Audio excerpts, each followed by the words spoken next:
On 10 years of age, oh sorry, you weren't supposed to know that. But that's fine. They're 2 for 2 so far.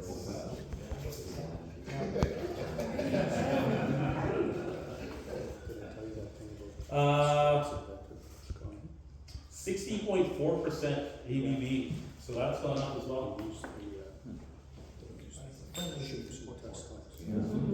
Again, yeah, so that's kind of a, you would think a dichotomy, a friendly 60.4, but it actually is.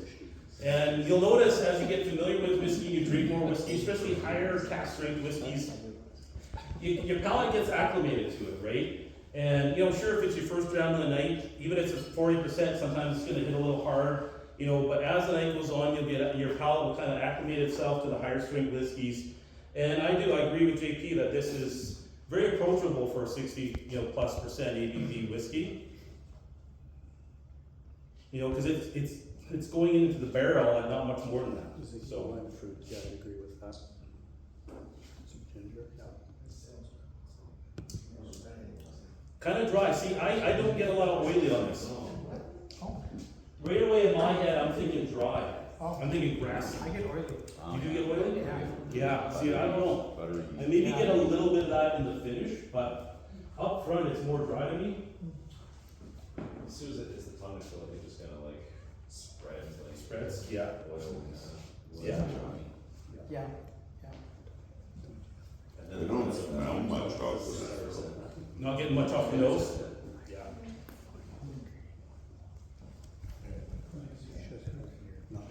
Anybody else want to give their tasting notes on this one?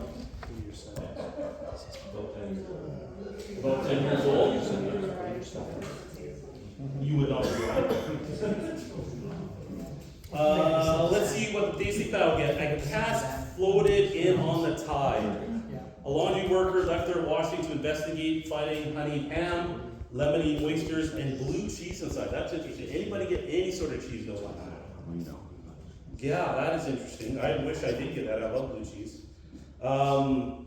Actually, the palate gave us strawberry, chews, pear drops, honey, ginger, rhubarb. I could see the honey, you could see the ginger, and rhubarb for that matter. Lime, charred oak, yep, extra strong mint afterwards. Reduced nose revealed old chip timbers, tobacco, peppermint, peach, and a beach scene with sun lotion, beach huts, and tropical fruit ice cream. Ooh, this sounds delicious. The palate nut combined zingy pineapple, mango, lime fruit cocktail with an engineer's rag. So again, that engineered rag, that leads to that oily kind of note. And that engineered rag, so that kind of leads us into this distillery as well. So if you're familiar with this distillery, those oily kind of garagey rags, that's a typical note for this distillery, actually. So I'm not surprised that the tasting panel got that. They go around like. Ginger, salt, and oak. So Oily red. oily and coastal. Did anybody get some salinity on there? Did anybody get any salt on there?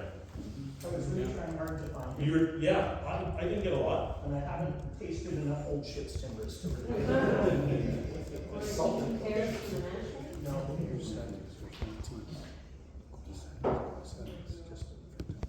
I only prefer number one. Okay, yeah, number two. So far, okay. Okay, well, let's move on to number three. In the quick lightning round that we have going on here. Under the tasting notes are, yes, the profile of juicy oak and vanilla. Rhubarb and fig crumble is the name of this bottle. Let's see what we got. You guys don't have that. Okay, yeah, let's dive into this one. Oh, you do have 58.2 for the ABV.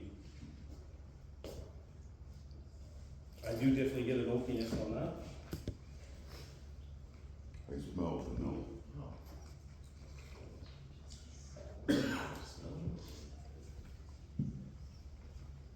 Yeah. For me, it's oak forward, getting quite a bit of a cask in there. And the cask, depending on the type, that cask is also obviously, it is gonna lend to that flavor. That's where, in this case, where it's getting the color from the cask as well.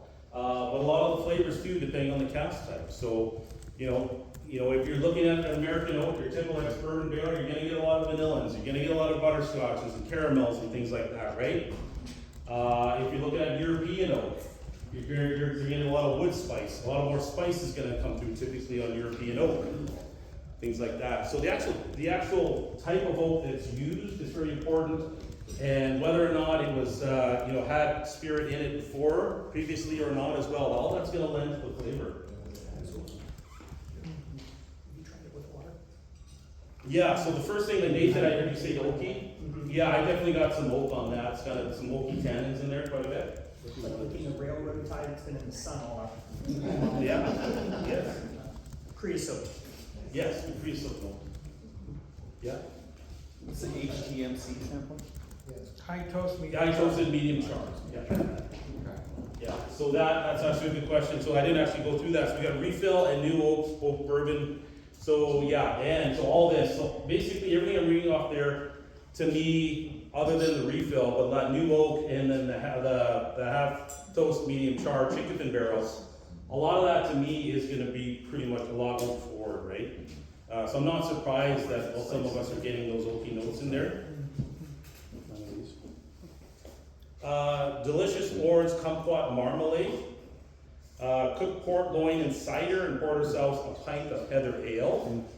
Taste is floral with a full malt body and plenty of herbal spice, as well as cracked black pepper on tinned fruit salad. Following reduction, fruity aroma, ripe red apples, scent of toasted almond flakes, rhubarb, fig crumble on a freshly brewed cup of rose hip and cranberry tea emerged. On the palate, the tea changed to sweet hibiscus, accompanied by milk chocolate, pear mealfield, preceding churros in the finish. Wow, that sounds great as well. Wow. You sure it's not AI? Could be. We had a tasting for that.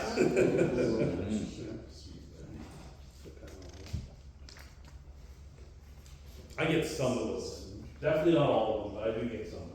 I do enjoy it. Did anybody have water for this one? Yeah, Nathan, help it out, or I'm still struggling with it. still struggling with it? Yeah. It's The oakiness? It Okay. helps, yes. Yeah, okay, so you're struggling with the oakiness? Yeah, trying Yeah. to see What's underneath? Yeah. Yeah. Yeah. Just get fruit salad. What's that? I like it, like it's the snow. Yeah, And you got the fruit salad. the fruit salad. And then I had water and it just brought it more. Yep, absolutely, and that, a lot of times that's what water to do. If you just give it enough water, a lot of those, the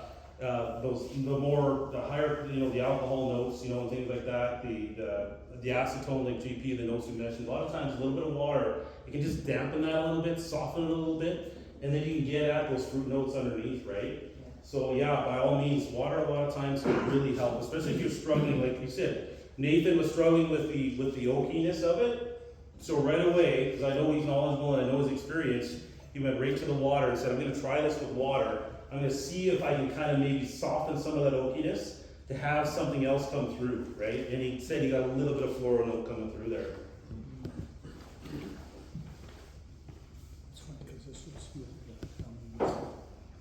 All right, number 4.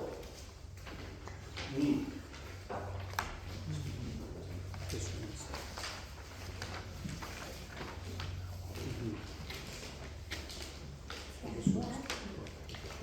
61.4 ABV on this one.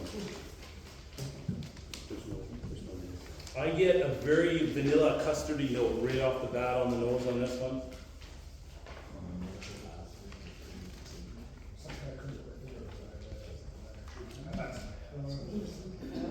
Kind of like,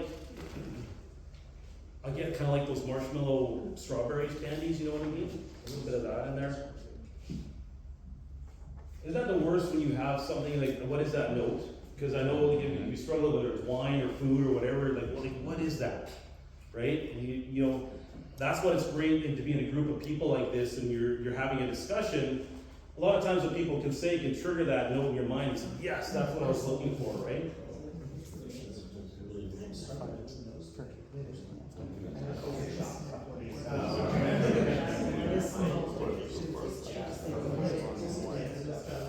It's got a nice spicy finish on there. Yeah. I like that finish. My tongue is numb, which I love. You get this tongue on. If you can make these lips numb, what's happened here. It's kind of numbed out that tongue a bit, and I love that.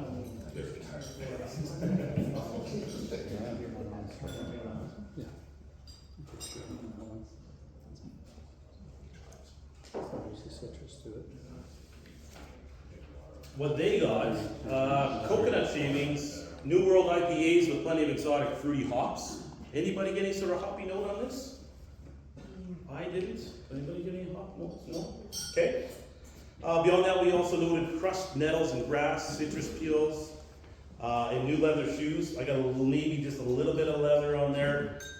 Fragrant and playful overall, we felt. With water, we found fresh, crisp cereals, white mushrooms, young Calvados distillate, chopped chives, and burlap. There was a lot going on. I think for me personally, I would say there's a lot going on, but this is the most complex that I think of so far that I've had at once. There is more going on with this one with me.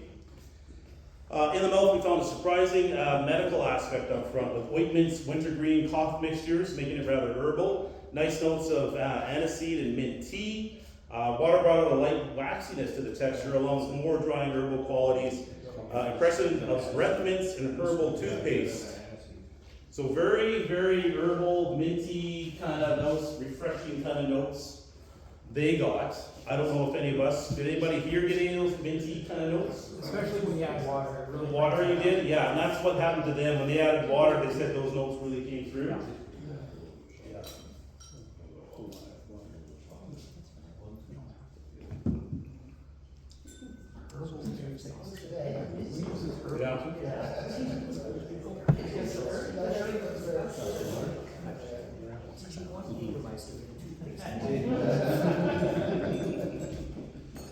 That's nice. I like that one. Yeah. This one. What's the one? Yeah. And one thing you notice, a lot of, like, you may have noticed, like, all the amazing different colors we got going on in those glasses. That's because these are all natural colors. So the color that you're seeing came exclusively from the cask. Distilleries can legally add artificial coloring to whiskeys. They can legally do that. Scotland, they can do that. Other countries as well.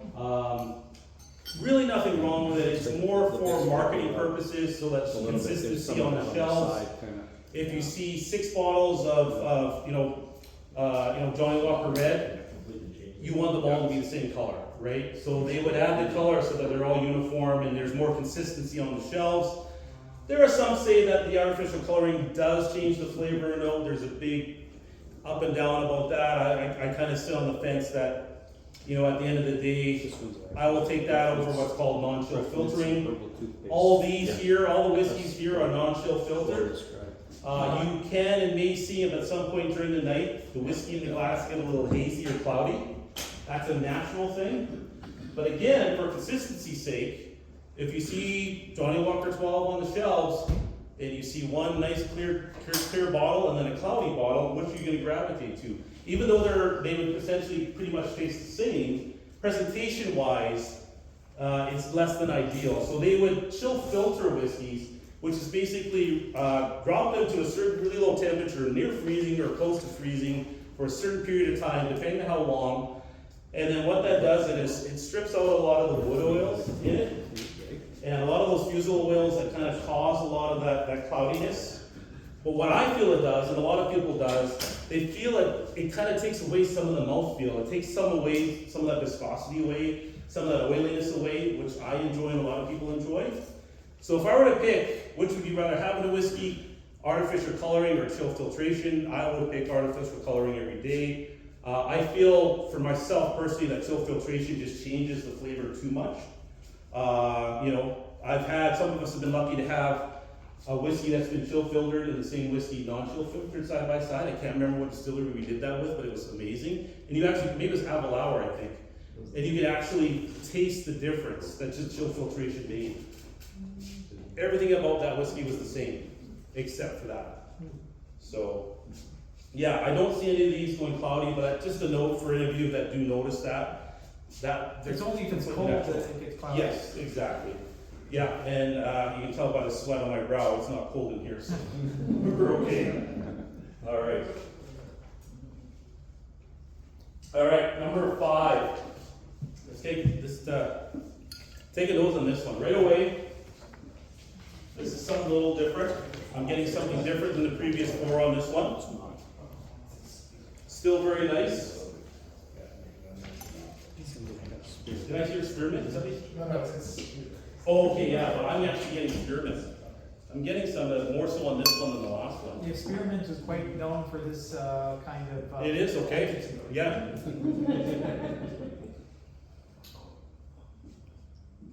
Yeah, it's definitely different. Mm. Very plummy. Yeah, very plummy, dark fruits, you know, your plums, cherry kind of thing. Yeah.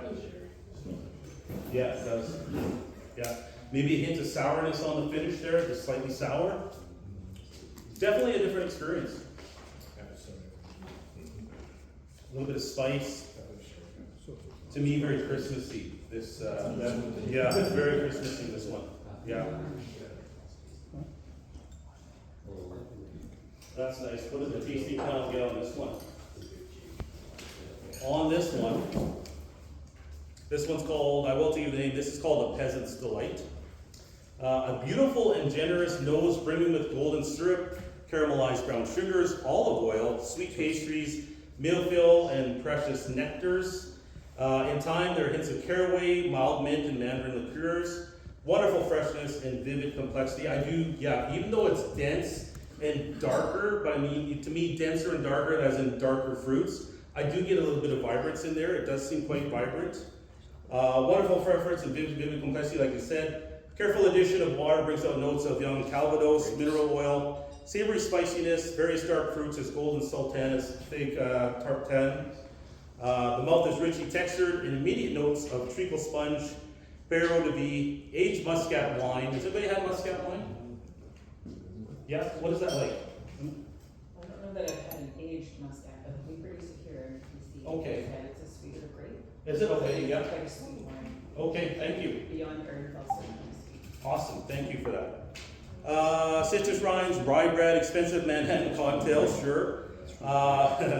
Reduction of males, green gauges. What are green gauges? You know what that is? I don't know what that is. Yeah, I'm not sure. I know what it be. Lime oils, wheat tropical touches. Yeah, slightly tropical for me. Fragrant jasmine aspect. A magnificent blend. So, there we go. Very kind of syrupy. Did somebody say syrupy? Or did I just kind of get that? Okay. Yeah, which I agree with. Maybe a little bit apricot in there a little bit. I love it. What do you think? You like that one? Yeah. Whatever. Yeah. All right. Well, that's our first lightning round there. The first go round. Quick show of hands. As for favorites, number 1. Anybody favorite now? Number 1. Oh, number 2. Oh yeah, we do have some number 2s. Okay, excellent. Yeah, number 3, the juicy oak and vanilla profile. 3. Okay, that's good. 4, the spicy and dry. That was nobody for 4 and 5. Yeah. Okay. So it's actually not too bad. Yeah. We got.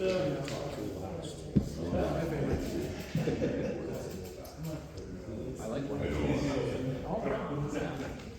1 and 2 were my favorites. See, me, it's 4 and 5. Yeah. I really like 4. That's in my top 3.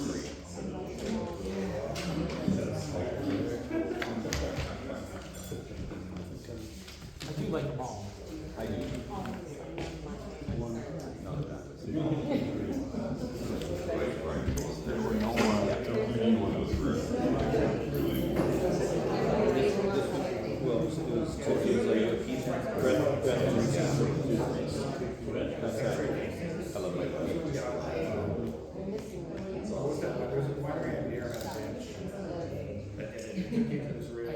I pour you a piece of whiskey that I think you'll like. You want whiskey as well?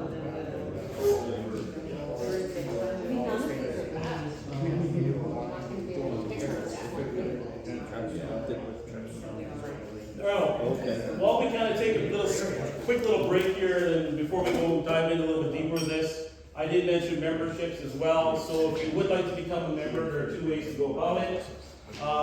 Brand new membership, $125 a year, or if you do purchase a bottle valued at $180 or more, you do get a free year's membership included in that bottle price as well, so keep that in mind. All these bottles here, they are in stock here at ARC, right, JP, Ethan? Yep. All here, good to go, in various quantities, so yeah, if you do enjoy them, by all means, they'll be out there waiting for you guys, and have at it. Let's dive into the first one again, so now we're gonna go a little bit deeper, now we'll kind of expose a little more information for you guys. Now going back to it, again, now that we've done a few whiskeys ahead of this, let's see if it kind of changes. We're going back to our first whiskey now. Originally, when I first noticed this, I immediately got the alcohol hit. Now going back, I get none of that. It's softened.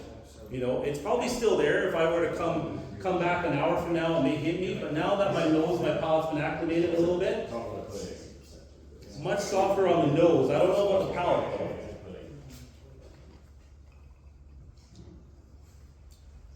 Yeah, everything's toned down. I do get a little bit of alcohol, but it's much more enjoyable on the finish. Very much similar notes. I don't think anything changed for me too much on this one, as far as the nosy notes and the tasting notes, but it did soften a little bit, and it's more enjoyable this time around for me. Nice. What we can tell you is that this is, how old? Are we gonna guess on this one? I'm not gonna guess that. You're not gonna guess? Okay. What do you think, age-wise? 8 years. 8 years? Yeah, that's a great guess. Anybody else? 12? Yep, 10. Another great guess. Yeah, 12 years on this one. Yeah. Yeah, so 12 years of age on this one. Only 203 bottles rolled wide on this, and again, like we mentioned, 56.6 ABV. Now, what we do have here, and on the bottle, when we look at it, we see a number followed by a decimal, followed by another number. And that is how we can devise the distillery in which this came from. So this is cask number 73.164, if you want to put that down in your notes. 73, so that number before the decimal, that represents the 73rd distillery that they bought a cask from, the SMWS. This was the 73rd distillery that they bought a cask from. The number after that decimal point, the 164, that represents, this is the 164th cask that they've released from this distillery in their history. It's not uncommon to have some of the 400 or 500, and some as low as 1 or 2, right? Depending on where they're getting the cask from. So 73.164. Now, what does that 73 represent? Well, they won't tell you here, but there are codes all over the internet. All you got to do is Google SMWS codes. It'll tell you what distillery number 73 is, which is Altmore. So this is an Altmore. Yeah. I almost thought I said Baltimore. Altmore. That's not pretty. Why does it say it's You lived Altmore? there for a short time. Pardon me? You lived there for a short time. Yeah, maybe. I like this. It's one of those things. Hearing it out of my head, I thought I said it completely wrong. I don't know. But anyway, Altmore. Yeah, it's funny you bring up Johnny Walker Red because Altmore goes into that plant. So yeah, so when it did at one point, so I do believe that Diageo owned it. Obviously, Diageo, the largest spirit company in the world, owns the Johnny Walker brand. But I think at some point, didn't Bacardi buy them? I think at some point Bacardi bought them. But as part of the deal was that, okay, if Bacardi wanted to take over a certain portfolio from Diageo, Altmore had to be included in the deal. I think that was part of the whole deal with that. So you're right, JP, at one point I think it was, and I could be wrong, like I said, I'm not an expert here. I'm just going off some of my notes and what I remember and things like that. But I think Altmore was the deal breaker. If they wouldn't sell, if Diageo wasn't willing to sell Altmore, the deal was going to be off. So I think maybe Bacardi owns it now. I'm not sure. But Altmore itself, it was solely built for blends. It was just for blends. So if, for these we talked about Johnny Walker's, that's a blended Scotch whiskey. And when we talk blended Scotch whiskey, we're talking about a whiskey from Scotland that has, you know, an element of grain in it, grain whiskey, as well as single malt or any other kind of thing like that in there as well. So that's why they call it a blended Scotch whiskey, because it blends various different distillates from other distilleries as well. And whereas a single malt, which is what these are, well, not all of them, but most of them are single malts. That single malt refers to single grain, which is malted barley. That's where we get the single from and the malt from. And a single distillery, right, as well. Does anybody have an Altmore before? Yep, I know, yeah, you guys probably had Altmore. I used to be able to see an Altmore 12 on the shelf. And I'm telling you right now, I don't know why they stopped bringing it in, because it was an incredible value and a great whiskey. It is very much in a similar vein as this, but fruitier. Like you said, like that's why I love Dewar's and I love Johnny Walker for that fruitiness, right? And Altmore, the Altmore 12 was very fruit forward. I don't know why you don't see it on the shelves anymore. And yeah, you're right, Bacardi did buy them. Yes. I didn't, Yeah. I missed that. So, What blends does Bacardi make? I uh, think of rum Dewar's. making Bacardi. Is it Dewar's? Dewar's? Dewar's now? I thought Dewar's was their own company. So, I obviously need to get more new blends. yeah. Yeah. What's the price on this bottle? Yes. Price on this one, $182.89. For that one,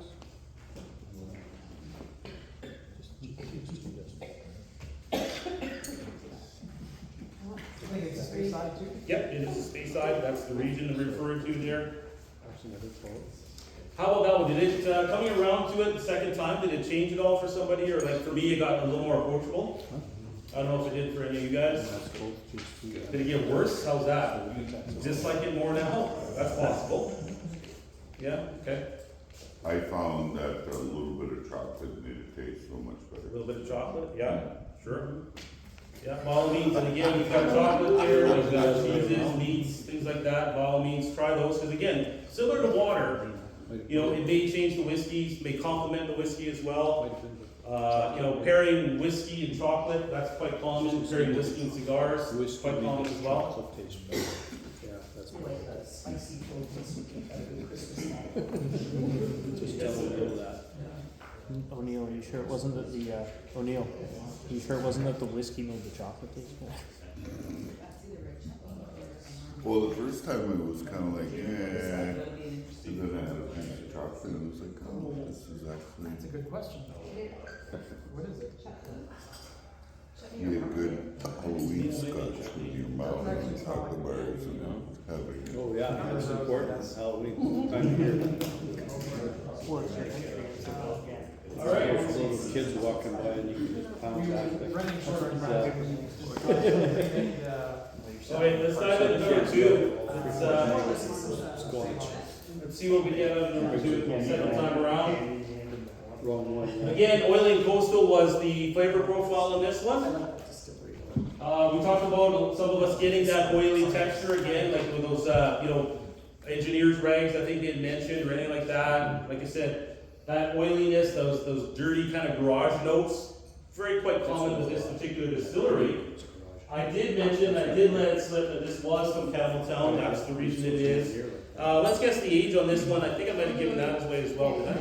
Yeah. Yeah, I did. Yeah. So, is there anything I didn't give away on this whiskey? I don't know. I didn't give you the cask number, 93.211. I didn't give you that, exactly. So Clay knows that by heart. 93 represents the Glen Scotia Distillery. If you do go out there right now, Art Liquor has the Glen Scotia 15, still have the 15, which I think is a great whiskey for that price. And the Victoriana and the Double Oak. Yes, all great. And the Yeah. icons of Oh. Campbelltown. So there you go. So if you like this distillery, perhaps there's something out there for you as well. Price on this, $184.99. I mentioned again, 10 years of age. Glen Scotia Distillery, yes, from Campbelltown. Yeah, so at one point, like I said, Campbelltown was the largest whiskey producing region in Scotland.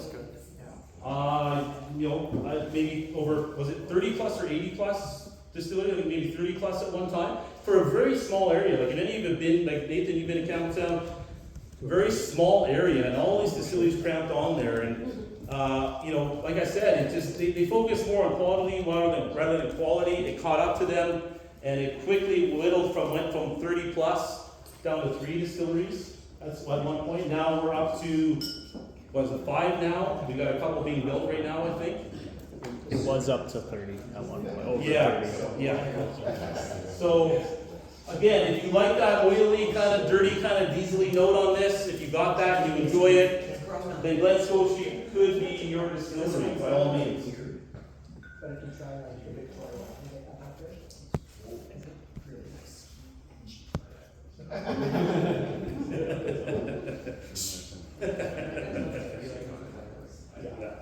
Yeah, Victoria is very, very, very, very good. Yeah. That would be funny. What do we think of that one? Again, second time around, There was water every time there was a woman. a little bit of water. Really fruity. Yeah. I smell tobacco. Yes, your tobacco. Yeah, remember you said that before. Yeah, exactly. Yeah, tobacco notes. I think JP Clay, they got the oily, diesely notes. Anybody else get those oily kind of notes on this one? A little bit? Yeah. So that's Glen Scotia. So the great thing about the SMWS and other independent bottlers is the fact that, and why I became a member years and years ago now, a lot of times I couldn't get these kind of distillery bottlings anywhere in BC at all. And it was only through the SMWS. Now, obviously, it's much easier, but it was always wonderful at the time that, I could have these distilleries. Every month would be a new distillery that I'd never experienced before, had no experience with. And the SMWS gave that to me month after month after month. And if it weren't for them, I would be much farther behind in my whiskey journey if it weren't for the SMWS and other independent bottlers as well. So, they give you that opportunity. And the thing that's great, or maybe not so great, depending on how you look at it, one of the reasons why it was Glenmorangie. So I will let you know, if you look at the SMWS codes, the very first cask they bought from was Glenmorangie. That's the number one. But the reason why they didn't want their name on it is because people are familiar with Glenmorangie. And when you get a single cask, it's just a snapshot of one cask, right? Your typical Glenmorangie bottle, the 10 or the 12 or whatever it is a blend of hundreds and hundreds of barrels, right? But you've got a one-off here that could be completely different from the house style that Glenmorangie has. And it could be for the better, but it could be for the worse. It's up for you to decide. So to kind of minimize that possibility, they've asked that you don't disclose the distillery. So Glen that being said, Farcla. yeah. So that being said, this is very similar to most Glen Scotias, right? Glen Scotia's not afraid to be weird. Yeah, it isn't, right? It doesn't stray too far from Glen Scotia's path. Altmore, I can tell you, that first Altmore, to me, from what I remember with Altmore, that's very similar to Altmore, very fruit forward. So far so good, nothing too off on a tangent there. It's got no sherry on it though. Glen Scotia usually has like a bit of. Yeah, they do, Glen Scotia does. It works very well in both ex-bourbon and sherry as well. Victoria has a good chunk of sherry in there as well, sherry casks. And those sherry casks, when you think about it, they're going to add, those are what are going to add those deep, rich, dark fruit notes, the figs, the tobaccos, and things like that, right? Is that darker sherry note. So, that was an unexpected feast. Again, $184.99. 60.4 ABV. Again, went back to it. It didn't even drink like that at all to me. The first time or the second time. Very nice. Next one, rhubarb and fig crumble. This is a Highland. That's the region. Again, we talked about the cask types on this, the refill, new oak bourbon, and the heavy toast, medium char. Age on this one, anyone take a shot at the age? Anybody? 14. 14? 15? Yeah, one more? 8 years old, this one. Oh, wow. Yeah, 8 years old. You looked right at it. This is a rare release, so Distillery 55 rare release. That's right there. So it's got a little bit different label on there, that because this is a rare release. Sometimes they'll bottle these for special whiskey festivals and things like that. Actually, this was bottled for the Highland Whiskey Festival in 2024. So Distillery 55, what do we know of Distillery 55? You know? I'm not gonna say it. Oh, yeah, that is right. Yeah, Royal Brackla. Sorry, what? Royal Brackla. Rock. Yeah, Royal Brackla, one of my favorites. Do you have Royal Brackla out there, DP? No. You don't? Yeah, the 16 is a great whiskey. You can get your hands on the 16, it's very nice. So Royal Brackla, the first Scotch whiskey ever granted the royal warrant by King William IV in 1833, the King's Own whiskey. That's why they can legally put the name Royal in the name, right? Because they have a legal royal warrant. If you don't, you can't legally put that in your name. So Royal Brackla, founded in 1817 by Captain William Fraser, mainly to put a stop out to the moonshiners who are making a fine living in the surrounding land. So of course, like most spirits, whiskey has a huge history with illegal distilling and illicit distilling.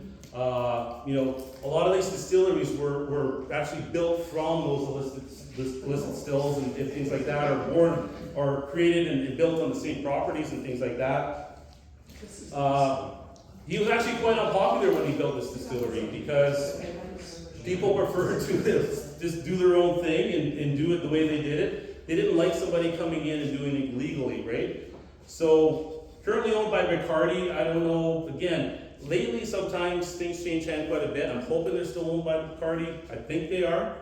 Again, we talked about Dewar's blends. This is a component, one of the single malt components in a Dewar's blend. For me, I know, this bottle here, this was the first time SMWS Canada had a whiskey matured in any form in a Chinkapin cask. So, JP actually played Chinkapin casks. It's just another American white oak. Yep, just another type of American white oak, giving a little bit different flavors. Now, to me, when I think Chinkapin, I'm gonna have to think of the Mikel Toro, actually, because wasn't there a Mikel Toro in Chinkapin? Yeah. Yeah, really nice. So, when you think Chinkapin, what do you get out of Chinkapin? I would expect a little bit more spice, a little bit more peppery, just a Yep. little bit, yeah. Yep. Cinnamon quality. Yeah. Yeah. So again, to me, the reason why I asked you first is because I'm like, I'm thinking more European oak with Chinkapin, but I wasn't sure if my memory was serving. Yeah. But yes, I get a little more spice forward like a European oak. Anybody else familiar with Chinkapin oak at all? Fairly new. Fairly recently we've seen Chinkapin oak. It wasn't hugely popular over the years, but like most industries, they're trying new things which they can do within the law, because all this is governed by the SWA, the Scotch Whisky Association. They have certain rules and regulations put in place that tell you if you're going to put Scotch whiskey on the label, it has to meet certain standards, right? So I know recently they opened up, I don't know how many years it was now ago, maybe 7 years, they opened it up where you could use tequila casks for maturing, or mezcal casks, which in the past you couldn't, but now you can. So, but like most big things, they're so hell-bent on protecting the Scotch whiskey name in the industry, they don't change very rapidly. They're very slow to change, and some people see that as a detriment. I myself would love to see it open up to even more types of casks, right? And maybe some changes to some of the rules, but they're just so hell-bent on protecting the Scotch whiskey name that they're very hesitant to make any sudden changes. And that change that came however many years ago to the tequila casks, that was the first major change in quite a few years, right? So, Royal Dracula, yeah. So that's, I do enjoy Royal Dracula. How much for that one? That one is $162.69. June 2019 they allowed. Oh, 2019, okay. All right, we're flipping the page. 29. Going into number 4, spicy and dry. Guinness cask then. Name of this one, Welcome in 2025. That's this model here. Again, Guinness cask. it looks different. So this, because again, this was a special release by the SMWS. It does say Society Cask number 39.307.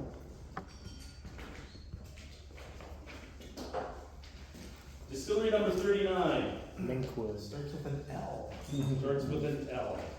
ends with a D. And what's in the middle of it? Anyone wanna L, yeah. Oh, yeah. So Linkwood is the distillery on this one. Linkwood, one of my favorite distilleries. Works very well in sherry. It's got a certain note to it that when it's put in sherry, you just really you get a lot of, even for a young whiskey, it smells and tastes very old for its age, very musty, very dense, kind of a spirit and things like that, something like that. So this particular thing, so why this bottle looks different, this is part of our Winter's Wonders collection, the SMWS put out last year. Again, you can imagine we had a bottle with the S, the M, the W, and another S. The idea behind these bottles were to kind of give a flavor profile that kind of reminds you of winter, whether it be Christmas or colder climates or colder weather. This was kind of their way of kind of hopefully maybe having a little bit of recollection of some of those memories and some of those things back then. And again, I think it was this whiskey that I talked about that for me had those Christmassy notes. Those spices and the dark figs and things like that. More so on the next one, but I did get a little bit on that one. So, did anybody on this one, does it seem wintry to you? Does it seem spicy? Those Christmas spices, nutmeg, cinnamon, cloves, things like that? I think so. Yeah, Yeah. very nice. If you like this, they've got Linkwood too. You got Linkwood up there, maybe one or two. Yep. Yep. Not cheap, but they're expensive Yeah, liquids, but they're 25 damn good liquids. So anybody had a Linkwood before? I know you guys had. Yeah, Linkwood. Yeah. Oh, this is great. So we're introducing you guys to some new distilleries, which I think is great. And you have So- flora and fauna. Yeah. Let's see, make sure we got everything here. It's amazing. $186.99. Welcome in 2025. Yeah.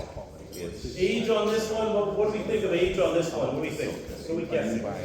65 pounds. 11. And it is 11? Nathan, what do you think for an age? Sorry, I caught you while you were eating, of course, like every waiter that comes up to you. Yeah. And what do you think about age on this one? Anyone else want to take a stab? We had an 11? 12. 9, 12? Yeah, 12 years old. Yeah.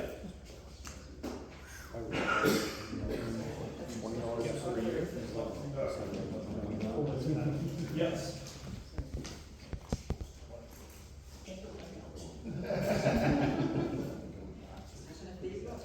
That's delicious. That's nice. Yeah. Definitely spicy. Yeah, I'm definitely getting the spice on that one now. It's a 19 to finish. Yeah, it's got pretty good stuff.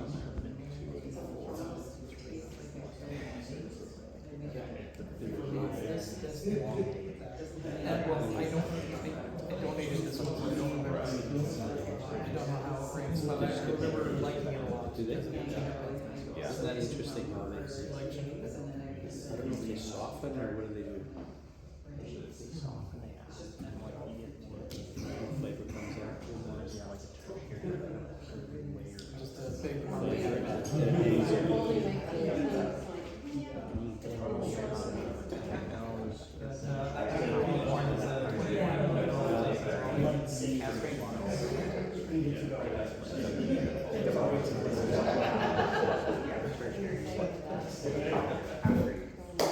Ready for number 5? Sorry, what was the price point on that one? That one, $186.99. Oh, okay. Yeah, number 5. So this one was the one that for me was very plummy and rich, syrupy. Apricots, like dried apricot. Yeah, definitely more maple syrupy now that I've gone around a second time. Yeah.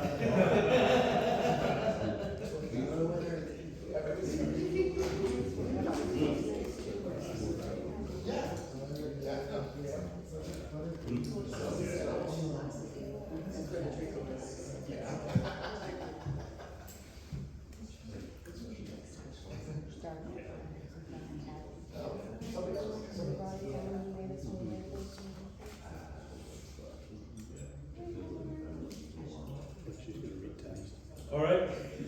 So, one thing that I noticed is right off the nose, right off the bat of this one, it was kind of different. And that's coming from somebody familiar with whiskey.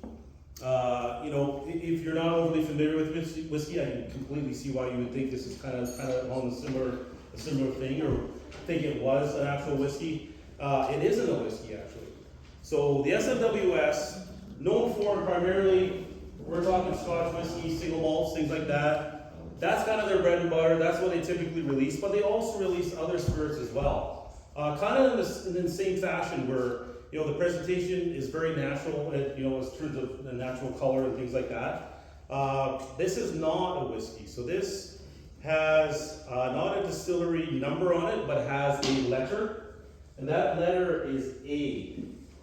So it has A7.1.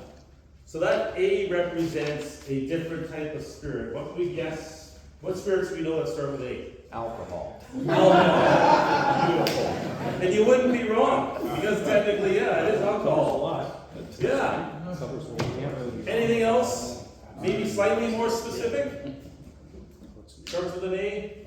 Armagnac. Yes, this is an Armagnac. This is a 29-year-old Armagnac. Wow.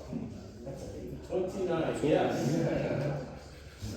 Goes really well. Pardon me? Goes really well.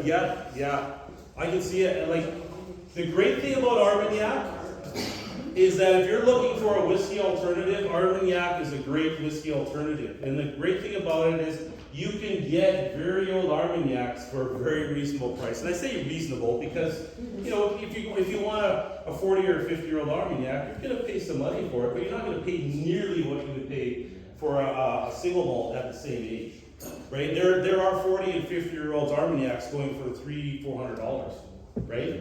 I mean, I've had the privilege of drinking pre-World War I Armagnacs, right? Which are just amazing, but they're out there, right?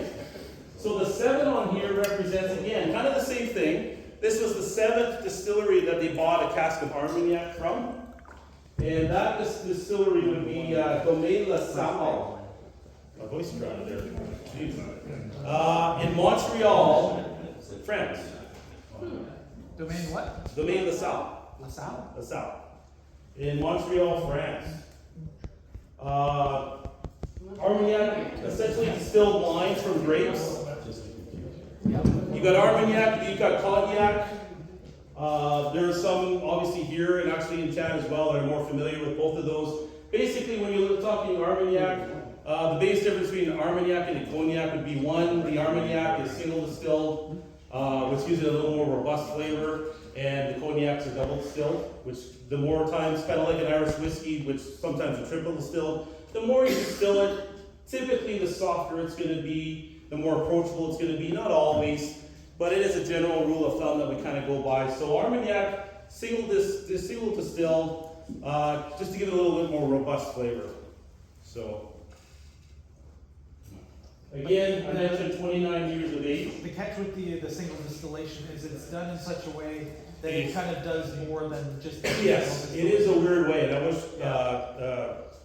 Andrew explained it to me. Julius is very good. Yeah, Julius is really dove deep into art. Like he's been, Yeah, he's really into the Armagnacs, and he's explained it to me well. He's got a really good handle on it. Oh, yeah, I think he's looked at it. And he was fortunate enough when I had my birthday, he pulled an Armagnac sample for me of my birth year. 73, I'm not saying 73, I'm not afraid to say. It was amazing. But that 1973-year-old Armagnac didn't cost him a lot of money compared to something, like I said, a single malt that would have been distilled at the same time, right? So it is a very, if you like whiskey, like I said, Armagnac's a great alternative, and you can get into those older Armagnacs at a much more affordable price, and they offer a very similar experience. It doesn't have the diversity of flavors that, let's say, single malts have from different distilleries. That's what I find, but I do find it very enjoyable.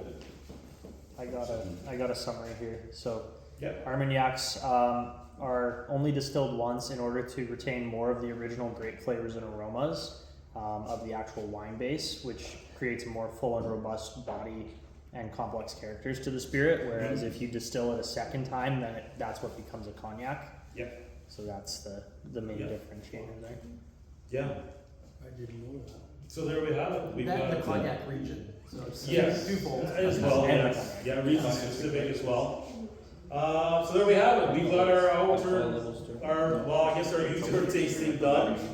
I like the fact that we had new people show up. I like the fact that we had an Armagnac in there. It's always great to throw a different kind of spirit in there to kind of broaden our palates a little bit, because I think as in life, I really think we should broaden our horizons. When it comes to spirits, we should do that more. I am guilty of it, I will admit, but the only reason being, if I were to just go head deep into any other spirit, like I have whiskey, my wife would kill me. I can't. So I would love to dive into rums, Armagnacs, but I just can't. I want to keep my marriage intact, so I can't do it. Again, you've got Armagnacs out there, Ethan, right? Yeah, we have two. Exactly, yeah. So, they have that out there if you're curious. Ethan, JP, there's... Oh, yeah, it's a great one, yeah, great. So again, $377.49. You get 2 years.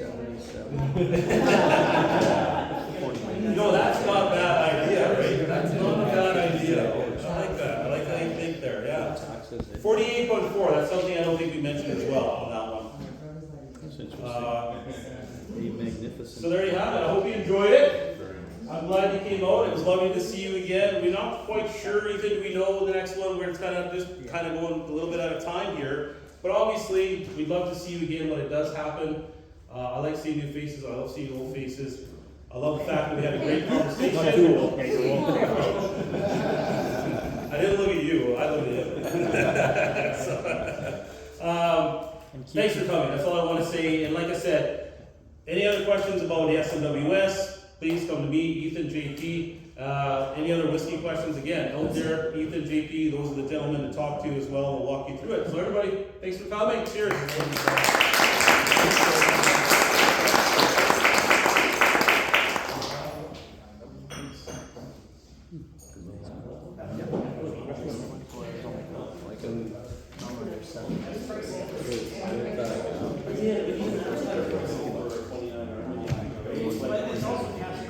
Yes, that's true. Yeah.